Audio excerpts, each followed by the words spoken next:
За эргэлт хөдөлгөөний тайлбараа ингээд эхлүүлээ. За эргэлт хөдөлгөөн гэж тусад нь аваад идэг шалтгаан нь болохоор маш энгийн. Яагаад тэгэхээр жишээлбэл жирийн Ньютоны хууль энэ төр байгаа. Эдгээр хуулиар болохоор мэдээж а, үүнийг бол эргэлт хөдөлгөөнийг бол зүгээр шууд тооцоо гаргачих болдог. Гэхдээ эргэлт хөдөлгөөний тооцоо гаргачих болдог ч гэлээ. Жишээлбэл энэ дээр харах юм бол яг одоо энэ дээр байгаа цэг дээр болохоор биишээ ингээд зурцсан байна шүү дээ. Хурдныхын чиглэл энд байгаа. Тэгэхдээ эргэлдээд ийшээ ирэхээр хурдныхын чиглэл ийш болоо солигдож чинь. Энд чинь хурдны чиглэл нь солигдсон учраас энэ чинь хүчүүлчихсэн гэсэн. Хүчүүлчихсэн гэдэг чинь бид нар энийг дандаа Ньютоны 2 дугаар хуулиар бодоод явах хэрэгтэй гэсэн үг байхгүй. Тасралтгүй Ньютоны 2 дугаар хуулийг бодож явах хэрэгтэй. Тэгэд энэ утгаараа энэ нь асар төвөгтэй байдаг учраас зүгээр эргэлдэх хөдөлгөөнийг эргэлдэж байгаа давчиж байгаа гэдээ хоёр хувааж аваад нэгэнд нь зөвхөн цэвэр эргэлдээний тооцоод явахаар илүү тооцоход амархан болтыг. Тэгэд энэ болохоор ерөөсөө л бид нэр эргэлт хөдөлгөөнийг тооцдог шалтгаан байхгүй юу. За одоо тэгвэл үүний тооцоог нь хэрхэн яаж хийдэг тухай харцгаая. За жишээлбэл яг энэ нэг зургийг бол би өмнө зурж үзүүлчихсэн. Тэгээд үүнийг ашиглаад R гэдэг векторыг болохоор x-ийн дагуух нэгж вектор тэгээд дахиад өөр нэгж вектор нэмээ бичиж болдог гэсэн шүү дээ. За тэгэнгүүт одоо бид нэр дахиад x-ээ r cosine theta x нэмэх r sin theta y болгоод илэрхийлж болдог байхгүй юу. За тэгвэл энэ илэрхийлэл болохоор олон талаараа давуу талтай яаж байгаа юм бэ гэхээр энэ r-та хэсэг нь болохоор зөвхөн радиусын дагуу хөдөлгөөнийг илэрхийлж чинь. Артлын тригонометр дотор байгаа өнцөг нь болохоор эргэлдэх хөдөлгөөнийг илэрхийлээд өгч байгаа гэсэн үг байхгүй. За одоо энийг гаргаж ирж байгаа гэдгийг би асар хамархан аргаар харуулъя. Тэгтээ болохоор зүгээр шууд R-аасаа хугацаагаар нэг удаа уламжлал аваад хангалттай. За тэгэх юм бол эн чинь мэдээж ойлгомжтой. Эхлээд радиус нь уламжлал авагдаж таараа. За ингээд радиусын уламжлал. За одоо араас нь нэмэх нь тригонометр функцээс бид нар уламжлал аавна гэсэн үг байхгүй юу. За тэгэхээр косинусаас уламжлахаар хасах болох ёстой шүү дээ. Тэгэхээр дараа нь доторх өнцгөөс нь уламжлал авах учраас өнцгийн уламжлал тэгээд энэ чинь нэг удаа уламжлал авсан учраас синус болоод нэмэх нь r θ-гийн уламжлал cosine theta y болно гэсэн үг байхгүй. За ийм тэгштгэл болж байна. За одоо тэгвэл энэ тэгштгэл дээр баг зэргийн анализ хийж үзцгээе. За тэгэд анализ хийхээсээ өмнө би нэг хялбаршуулсан хэдэн тэмдэглэгээ оруулаад ирээ. За эхний хялбаршуулсан тэмдэглэгээ нь болохоор R-ын уламжлалыг зүгээр ингээд дээр нь цэг тавиад илэрхийлжтэй энийг Ньютоны тэмдэглэгээ гэж нэрлэдэг. Харин θ-гийн уламжлалыг болохоор θ дээрээ дахиад цэг тавьж болно. Дахиад дараагийн өөр нэг тэмдэглэгээний аргачлал байдаг нь энэ ч зүгээр омега гэж бичдэг. Нөгөө өнцөг хурд гэсэн утгаар. За тэгэхээр би энэ тэмдэглэгийг оруулж ирээ. За одоо энэ тэмдэглэгийг оруулж ирсний дараа би энэхүү өнцөг хурдаа дахиад ашиглаад энэ хурдны тэгштэглээ шинээр бичээд үзэх юм бол энийг би дахиад шинэ тэмдэглэгээ оруулж ирэх гэсэн шүү дээ. R дээр зэгтэй cosine theta x нэмэх sin theta y дахиад нэмэх нь r омега асах синус theta x нэмэх нь cosинус theta y. За ийм тэгштгэл болж хуурдаг байхгүй юу? За одоо энд байгаа энд хоёр ширхэг вектор байгаа биз. Гэхдээ энэ хоёр вектор болохоор их том онцлогтой вектор. Ямар том онцлогтой байдаг вэ гэхээр эхний ээлжинд энэ вектор болохоор урт нь яг нэгтэй тэнцүү байдаг. Яг тэр тригонометр функцээр илэрхийлэх учраас урт нь яг нэгтэй тэнцүү. Тэгээд дээрээс нэмээд дахиад энэ хоёр векторын чиглэлийн тооцож үзье л та. За тэгээд чиглэлийн тооцохын тулд би энэ дээдлийнхаа зургийг ашиглая. За дээдлийнхаа зургийг ашиглаад үзэх юм бол эхний гишүүн болохоор x нь косинустай байна тий. X нь косинустай, y нь синустай учраас яг ингээд гараад иртээ. Ийшээ ч гэсэн үг зөвхөр яг R-ын дагуу чиглэж яадаг гэсэн үг байхгүй юу? R-ын дагуу харин Нөгөөх нь чиглэлийг бодоод үзэхээр x нь болохоор хасах тэмдэгтэй байгаа үстэй. X нь хасах тэмдэгтэй. Тэгэхээр x нь болохоор эсрэгээр чиглэх ёстой гэсэн үг байхгүй юу? Тэгээд дахиад y-г нь болохоор харин нэмэх чиглэлээд ингэж гарч ирдэг. Тэгээд энэ цэнхэр өнгөөр зурцсан байгаа вектор болохоор нэг том онцлогтой. Яадаг вэ гэхээр одоо энийг би яг томруулж аваад харуулъя. Энд 90 градус дахиад энд 90 градус үүсчдэг байхгүй юу? Юу гэсэн үг вэ гэхээр эн чинь яг 90 градус үүсгээд ийшээ чиглэсэн хурдыг илэрхийлээд байна гэсэн үг байхгүй юу? Яг ингээд эргэлдээд явж байгаа. Ерөөсөө эргэлтийнх нь хурдыг энэ вектор илэрхийлээд байна гэсэн үг.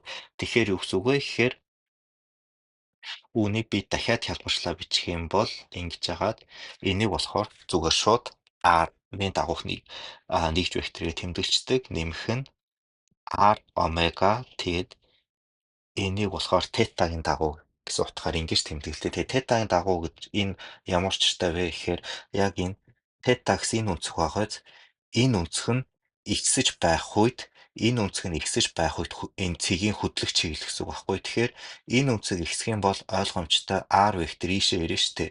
Тэгэхээр энд ирж байгаа юм чинь ийшээ ингэж хөдөлсөн болж таарад яг энэ цэнхэр векторын чиглэлийн дагуу байгаа үстэй. Тэгэхээр тета өнцөг ихсэж байгаа үед болохоор яг энэ тета гэсэн энэ нэгж вектор харин хэрвээ R нь ихсэж байх юм бол эн чинь ийм урттай байснаа дараа нь ийм урттай болоод хувирчих учраас яг ийшээ чиглээд R гэсэн нэгж векторын дагуу хөдөлж байгаа үстэй. Тэгээд эдгээр нэгж векторуудын тэмдэглэгээ нь болохоор яг энэ утгыг гаргаж ирдэг байхгүй юу? За одоо тэгвэл үүнийг цаашаага бид нар яг юун дээр ашиглаж болох вэ гэдгийг харцгаая. Жишээлбэл энд байгаа нэг R тэгээд тета хоёрыг хооронд нь скалар үржээд үзье. Скалар үржиж яах гэдэг чинь юу гэсэн үг вэ гэхээр зүгээр яг энэ x-ийг x-тэй, y-ийг y-тэй нүртнэ гэсэн үг байхгүй юу? Тэгэхээр x-ийн R-ийн x нь косинус, нөгөөх нь болохоор хасах. Читаарай би энэ ч буруу биччихлээ. Хасах синус тета тэгээд нэмэх нь одоо y-ийн давах байгуулагч нь синус косинус шүү дээ. Тэгэхээр энэ хоёрыг үржээ бичих юм бол хасах косинус синус нэмэх нь косинус синус болоод тэнцүү тэг болно гэсэн үг. Тэгэхээр энэ хоёр тэнцүү тэг болно гэдэг чинь яг юу хэлээд байгаа юм бэ гэхээр энэ хоёр нь ерөөсөө хоорондоо 90 градус үүсгэж байгаа энэ шинж чанарыг энэ скалар үржүүр нь тэгтэй тэнцдэг илэрхийлээд байгаа байхгүй юу. За одоо үүний дараагаар дахиад яг энэ R-ийн векторээс уламжлал авсан та тий. Энийг квадрат зэрэг дэвшүүлье. Векторыг квадрат зэрэг дэвшүүлнэ гэдэг нь тухайн векторээ өөрөө өөрт нь скалар үржих хэлдэг байхгүй юу. За өөрөө өөрт нь скалар үржинэ гэсэн үг. Тэгэхээр R-ийн дагуу квадрат. За тэгээд нэмэх нь тетагийн дагуух квадрат. Тэгээд нэмэх нь одоо 2 R омега тэгээд энэ хоёрыг уламжлах хэрэгтэй шүү. Тэгтэл эн чинь өөрөө тэгтэй тэнцүү учраас бид нар эцсийн үр дүнтэй R-ийн дагуу хурдны квадрат дээр нэмэх өнцгийн дагуу хурдны квадрат гэсэн тэгштэл үүсэж байгаа байхгүй юу. За энэ тэгштэл юуг илэрхийлж байгаа юм бэ гэвэл нөгөө кинетик нэрэг чинь mv квадратыг хуваах 2 байдаг шүү дээ. Одоо энэ тэгштгэлийг ийшээ шилжүүлээд харах юм бол тэнцүү m R-ийн дээрээ зэгтэй хуваах 2 нэмэх R омега квадратыг хуваах нь 2. Одоо энэ уртлын гишүүн нь болохоор ерөөсөө радиусын дагуу давших хөдөлгөөний кинетик нэрийг илэрхийлээд харин артлын гишүүн нь болохоор эргэлтийнх нь кинетик нэрийг илэрхийлж өгч байгаа гэсэн.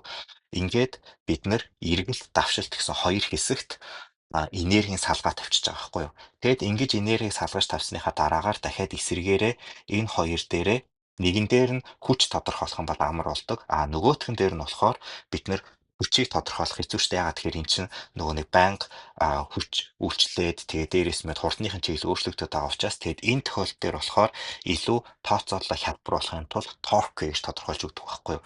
Тэгээд тэр торк гэдэг зүйл болохоор ерөөсөө Монголд нөгөө момент хүч гэж нэрлэдэг тэр байгаа. За одоо тэгвэл Энд байгаа юмнуудыг арилгаж агаад дараагийнхаа тооцоо руу оруулцгаая.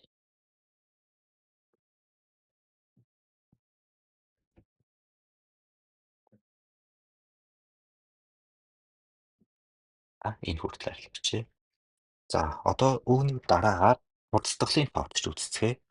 Хурцдаглаа тооцоод үзэх юм бол одоо хурцдагчин R-аасаа 2 удаа уламжлал авна гэсэн үг шүү дээ.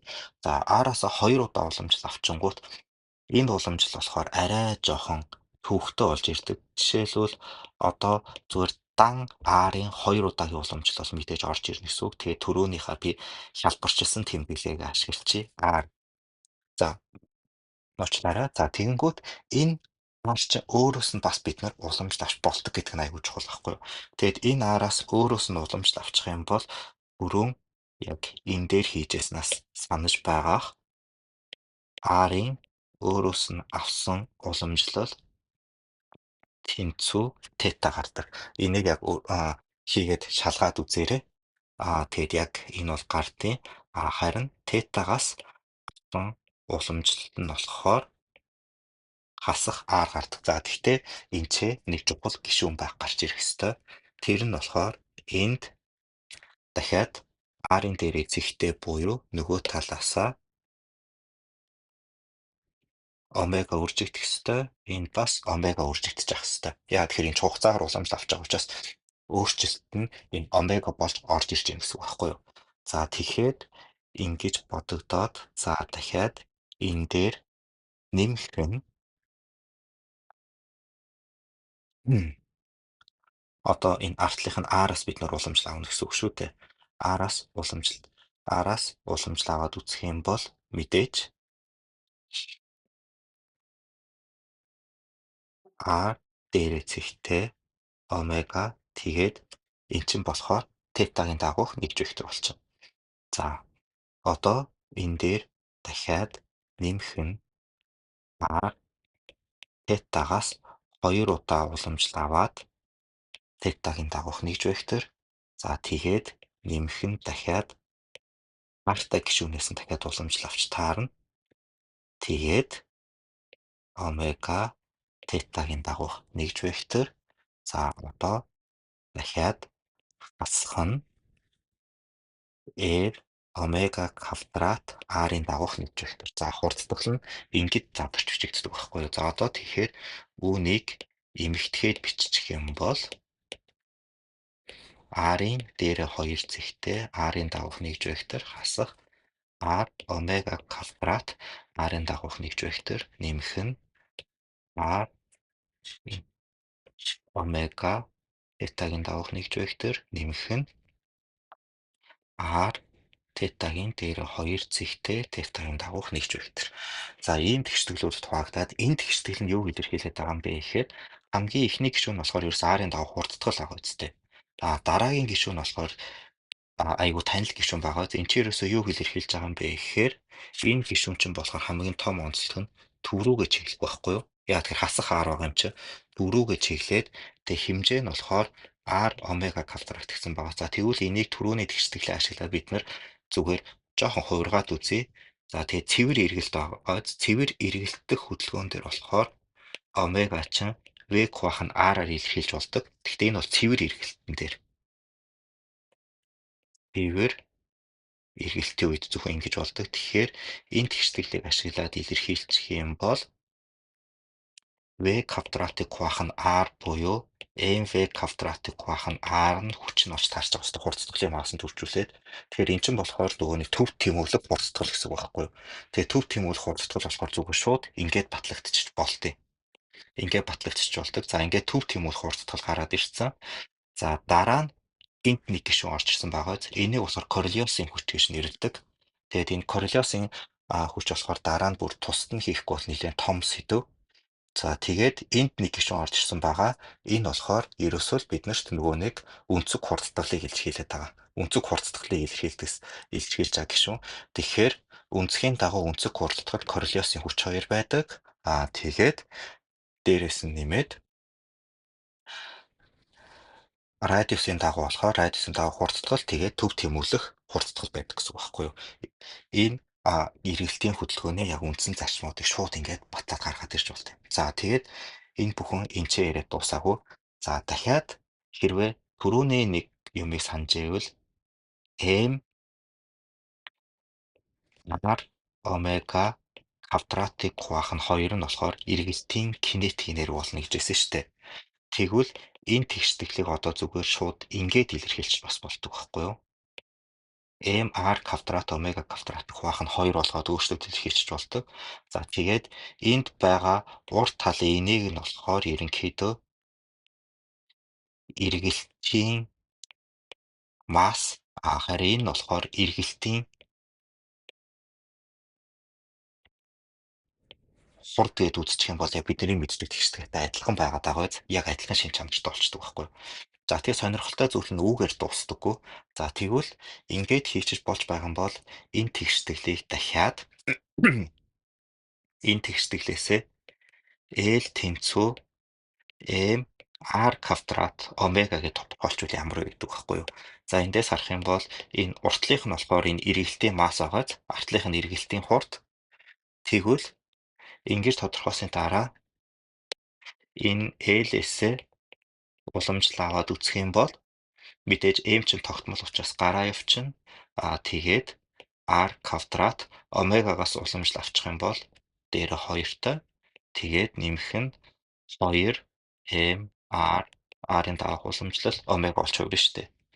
За тэгэхээр эн чинь тэнцүү m r-ыг калтны өмнө гаргачих юм бол r θ-гийн дээрээ 2 зэгтээ нэмэх 2 r омега буюу яг энд байгаа гишүүн гараад ирж байгаа үстэй.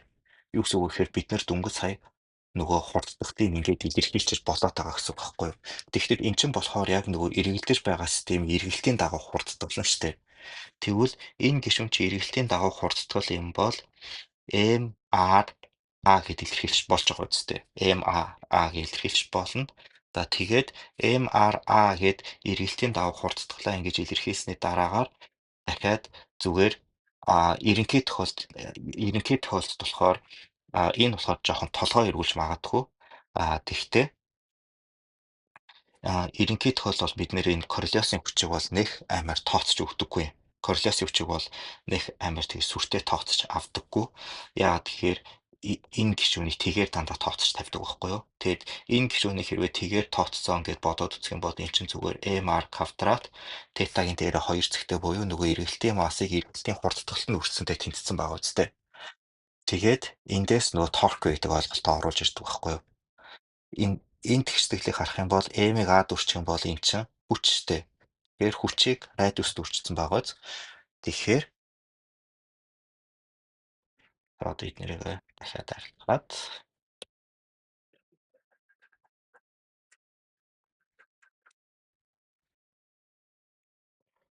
торк тэнцүү радиусыг үржих нь хүч ингэж тодорхойлтыг. Тэгэнгүүт энэхүү торк нь болохоор дахиад тэрнийг mr квадратыг өнцөг хурдтгалд үрцэнтэй тэнцүү өнцөг хурдтгалыг голчлон альфагаар тэмдэглэдэг. Дахиад өнцгөн моментийг mr квадрат омега гэж тодорхойлчих юм бол L-ийн уламжлал нь таатай тэнцүү гэдэг. За тэгэд энэ бол эдгээр нь бол мэдээж вектор хэмжигдэхүүнүүд. За тэгэд эдгээрийн векторээр тодорхойлохдоо болохоор яаж тодорхойлдог вэ гэхээр тау вектор тэнцүү r-ыг вектор үржих нь f гэж тодорхойлдог байхгүй юу. Тэгэд энэ дээр болохоор би вектор үржвийг дараа нь тусад нь заах шаардлагатай гэж бодчих. За тэгэнгүүт нөгөө L гэдгийг тодорхойлох нь ямар бол солигддог вэ гэхээр R-ыг үржих нь P болоод солигдчихтэй. За ингээд тодорхойлогдчихно. За эндээс дахиад нэг онцлог зүйлийг олж харах юм бол хэрвээ ямар ч гадны торк үйлчлэхгүй байна гэж бодъё л доо. Нэг өсөндөө үнцгийн дагуу ямар ч хүч байхгүй. Үнцгийн дагуу ямар ч хүч хурдтгал байхгүй ах юм бол E тэнцүү тогтмол болоод хувирчиж байгаа биз. Тэгэд ингээд тэнцүү тогтмол гэдэг нь болохоор бидний нөгөө өнцгөн момент хадгалагдах хууль байхгүй юу. Тэгэд өнцгөн момент хадгалагдах хуулийн нэг онцлогууд нь болохоор жишээлбэл ингээд нөгөө эргэлдэж байгаа сандал дээр сууж агаад хоёр гартаа ингээд ном бариад тэгээд нэг хүн ингээд хоёр гартаа нэг тийм гантел ч юм уу ном юм уу барьж агаад За ингээд эргэлздэг сандал дээр сууж байна та. За ингээд эргэлздэг сандал дээр суугаад эргэлдэжээлээ гэж үзэхэд одоо энэ хоёр номоо дотгошоо нь хумээд барьжээ. Тэгээд дотгошоо хумээд барьчих юм бол энэ хоёр номыг чинь MR квадрат гэснээр R нь жижигэрчж байгаа тий. R нь жижигэрчж байгаа M ч угаасаа тогтмол байгаад идэг.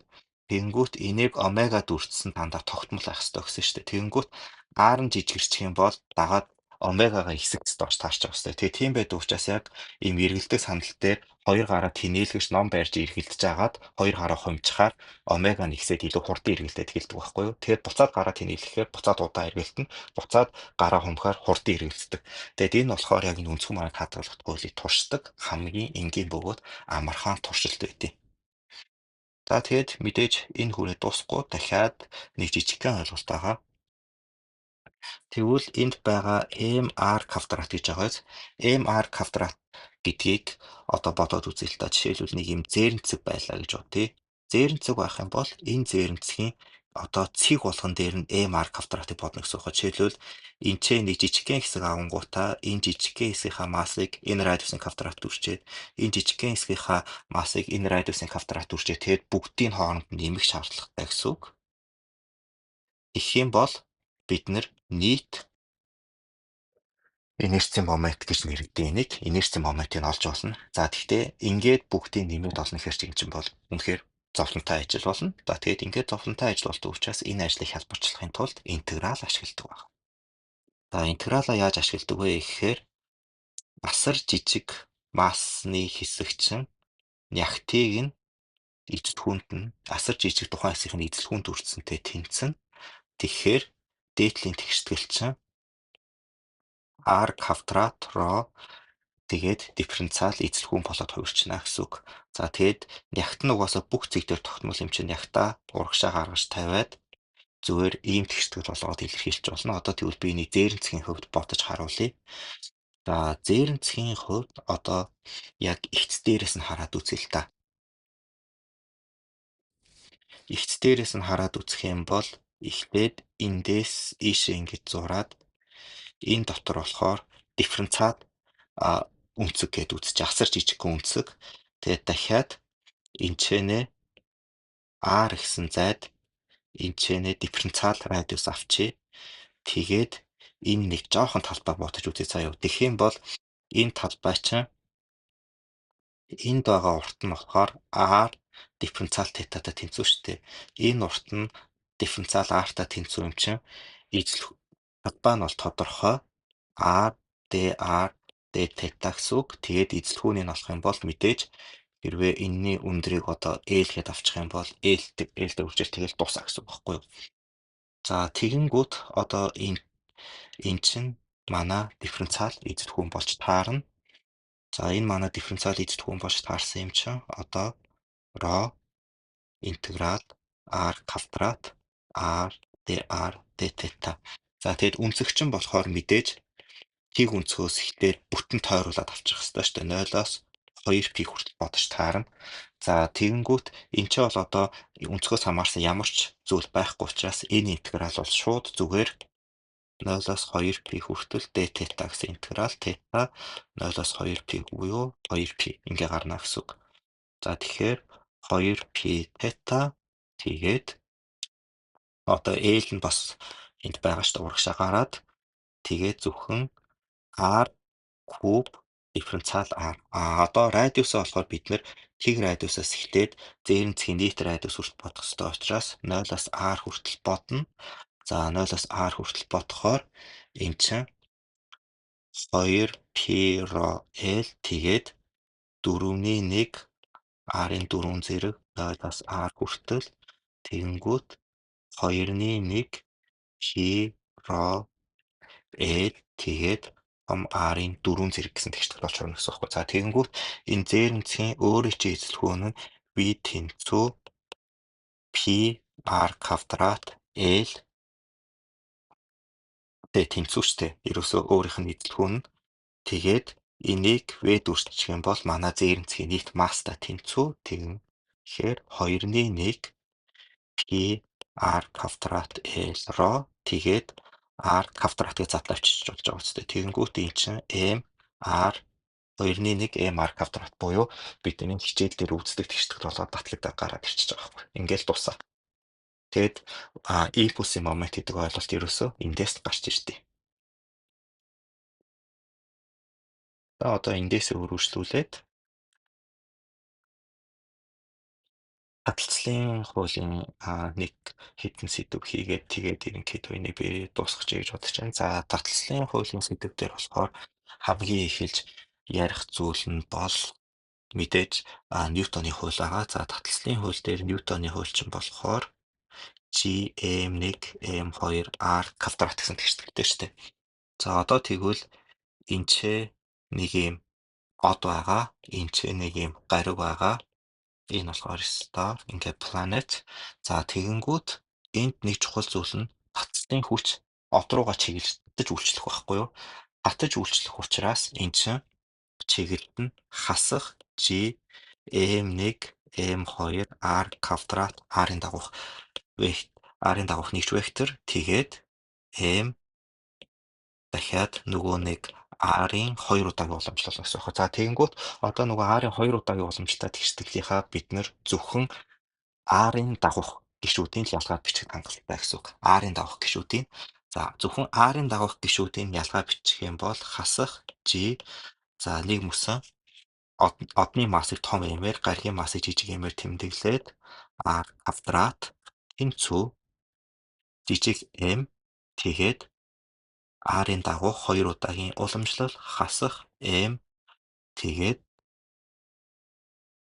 R омега квадрат.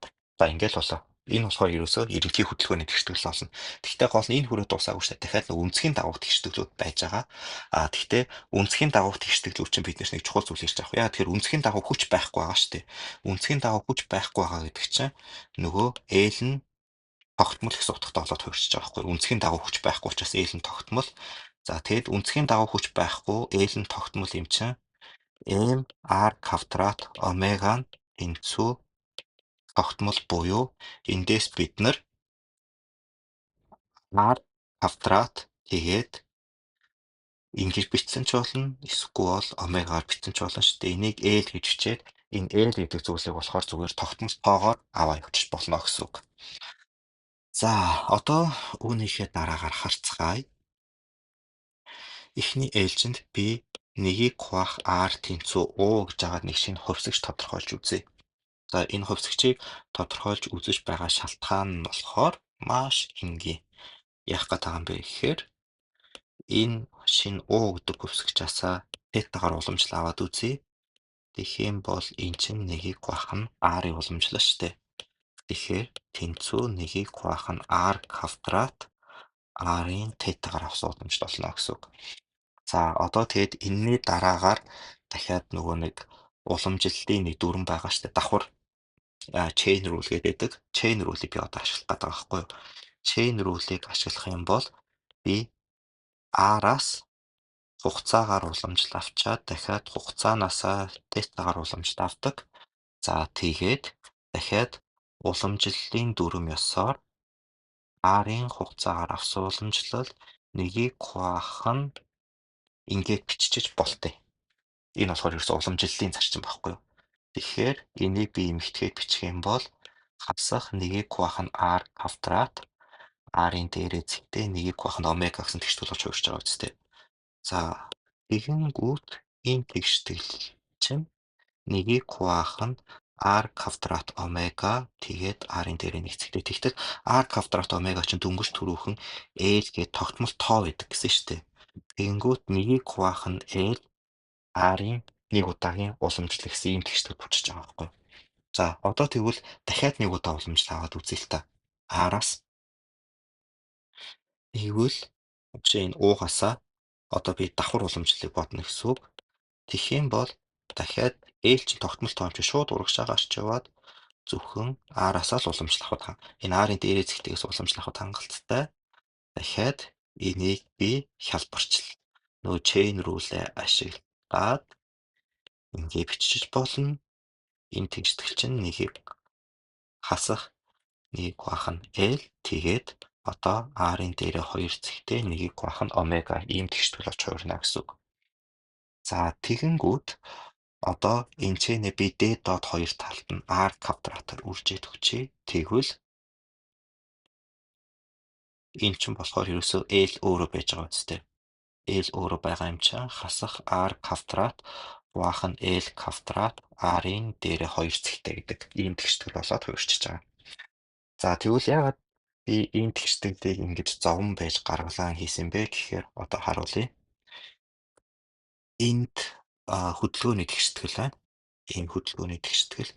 Энэ хөдөлгөөний тэгшгэлээр орлуулах гэж байгаа байхгүй юу? За хамгийн уртлын хэсэг нь болохоор хасах. Эхлээд бүгд M-үүд нь хураагдчихж байгаа үстэй. Жижиг M-үүд бүгдээрээ хураагдаад GM тэгээд дээрэс нь нэмээд хасах GM энэ ч болохоор U квадрат болно шүү дээ. Нэгийг хуваах нь R чи уутай тэмцүү учраас U квадрат тэмцүү одоо эн чинь хасах тэмдэгтэй M L квадрат тэгээд нэгийг хуваах нь R квадрат тэгээд О-гийн θ-гаар авсан 2 удаагийн уламжлал гэж илэрхийлж болох байхгүй юу? Энэ доор байгаа тэгштгэлээсээ би энийг тусад нь ялгаж аваад илэрхийлээ бичиж байна гэсэн үг. За тэгээд хасах нь одоо энэ ч нэрээ жижиг эмүүд нь бүгдээр хураагдсан шүү дээ. Тийм болохоор энэ байхгүй, энэ бас байхгүй. Тэгээд одоо эндээс би дахиад нэг чухал зүйл хийх гэж байгаа.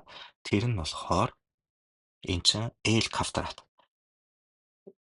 L квадрат чинь болохоор R-ын 4 зэрэг омега квадрат гэсэн үг. Тэгвэл L квадратыг хуваах нь R куб тэнцүү R омега квадрат болох учраас энийг болохоор L квадратыг хуваах нь R куб болоод илэрхийлчих. Тэгвэл яг одоо уртлынх шигээ бүгдийг юугаар илэрхийлээ л да.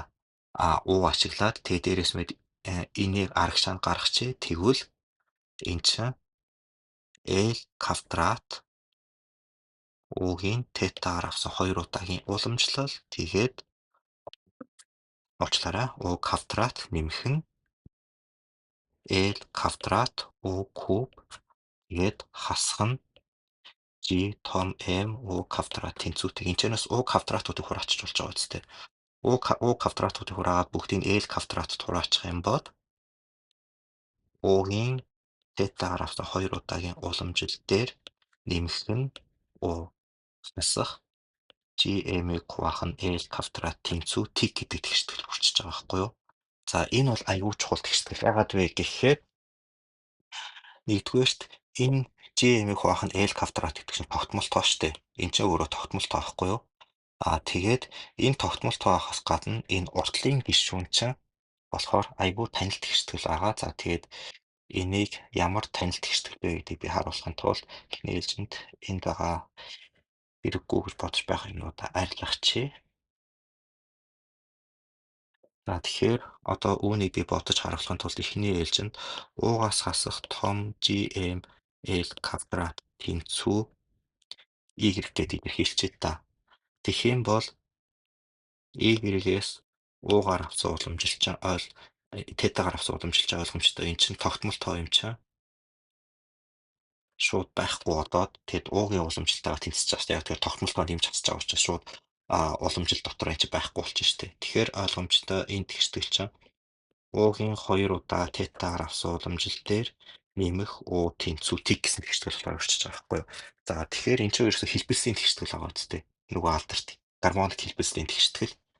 Тэгэд эн чинь гармоник хэлбэлсийн тэгштэл учраас U тэнцүү U0-ыг үржих нь косинус θ гэдэг ийм шийттэй байдаг. За тэгэд энэ шийт үнэхээр мөн гэдгийг би харуулъя. Яа тэгэхээр U-гийн 1 удаагийн уламжлалын цөөн хасах U0 синус θ болно. Дахиад U-гийн 2 удаагийн уламжлалын цөөн хасах U0 косинус θ болно шүү дээ. Тэгэхээр энэ чинь хасах U-тайгаа тэнцүү буюу 2 удаагийн уламжлал дээр U-г нэмэхээр тэгтээ тэнцүү гэдэг аюул ойлгомжтой гараад ирж байгаа байхгүй. За ингээд гаргаад ирчихэж байгаа бол одоо уугаа орлуулъя л та. ууг нь ийгэрхээ орлуулъя л да би түрүүн андуураад хэлээд яваад байсан байна. Ийгэрхээ орлуулъя.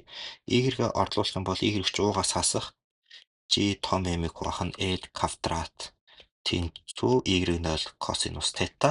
За тэгээд дахиад уугаа орлуулах юм бол нэгийг хуваах нь R хасах GM L квадрат тэнцүү y0 косинус тета гэсэн тэгштгэл болж хувраад за одоо энэ тэгштгэл чинь R тэнцүү нэгийг хуваах нь GML квадратыг нэмэх y0 косинус тета болоод хувирчиж байгаа байхгүй. За тэгээд энэ тэгштэглийг дахиад би хялбарчлаад бичиж болдог. Хялбарчлаад бичих юм бол L квадрат GM тэгээд 1-ээр нэмэх L квадрат y0 GM косинус тета гэдэг ийм тэгшдэг түрээд энэ болохоор яг гаригийн хөдөлгөөний радиусанд өнцгөөсөө хамаарсан тэгштгэл болж таарч байгаа. За тэгээд энэ тэгштгэл болохоор олон янзын шийттэй байдаг. Тэгээд энэ шийтнүүд дундаас хамгийн алдартай шийд нь юу байдаг вэ гэхээр жишээлбэл бодоод үзье л та. Косинус ч болохоор хасах нэгээс нэмэх нэгийн хооронд өөрчлөгдөн штэ. Тэгэхээр хасах нэгээс нэмэх нэгийн хооронд өөрчлөгдөд хэрэг уртлынх нь гишүүн нь нэгээс бага тоо авах юм бол эн чинь уртлын хувааж байгаа тоо нь багасаад ихсээд ерөөсөө 0-оос их гэхдээ 2-оос бага тоо болоод өөрчлөгдөд байна гэсэн үг байхгүй юу. Тэгээд өөрчлөгдөд байна гэдэг чинь хуваад радиус нь ихсээд багасаад яваад байна гэсэн үгтэй өнцгөөс хамаарат. Тэгэхээр өнцгөөс хамаарат радиус нь ихсээд багасаад байна гэдэг чинь юу гэдэг байгаа юм бэ гэхээр эллипсээр эргэж ийн гэсэн үг байхгүй юу. Эллипсээр эргэж ийн буюу эн чинь Кеплерийн 1-р хуулийг баталчлаа гэсэн үг. За тэгэд ингээд дуусахгүй дөнгөж түрүүхэн би нэг L тогтмол ашиглаад байсан та тий. Тэр чинь Кеплерийн 2-р хууль байхгүй юу? Кеплерийн 2-р хууль бас тэгээд батлагдсан.